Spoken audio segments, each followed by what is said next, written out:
Let me ask you about where you were just at. You were covering Mets and Cardinals. So give me your take on which situation is shittier right now, the Mets or the Cardinals? I look at the New York Mets and you get Pete Alonso back, and that's huge because their offense really needs the guy that's going to carry them. I know I look at Francisco Lindor, and over the last 30 games, he's hitting a buck 98. That's not really going to get it done. You've seen some flashes, especially with the ability to get on base. He's drawing walks. He's still hitting the ball at the ballpark. And you're starting to see more of the guy that the Mets thought that would be right along with Pete Alonso.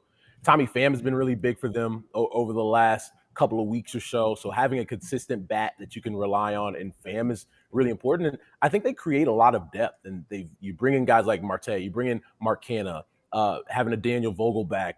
These types of guys that you're going to need throughout a 7-month season when your horses go down, when a guy like Francisco Lindor is on a cold streak.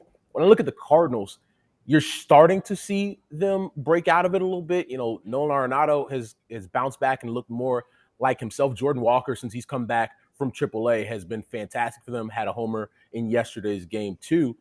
But it's going to be an uphill battle for the Cardinals. And I think they realize that. They created a really big hole for themselves in the NL Central. The saving grace for the Cards is they don't play in a good division. And they could have a hot month of July or August and be right back in that race. What do you think the chances are? What do you think the chances are of the Cardinals getting back in it before the Mets get back in it? I think it's easier, actually, for the Cardinals. I know you look at the standing and say, all right, they were the worst team in baseball 4 days ago, or worst team in the National League 4 days ago. What makes you think they're going to jump back? But you look at the division, while the Cincinnati Reds are a really fun story, they're still kind of in their build, right? You don't think of them as a team that's going to make it to the postseason yet.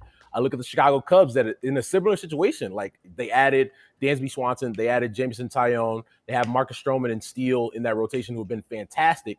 But I think if you ask people in that organization, they're still in a build.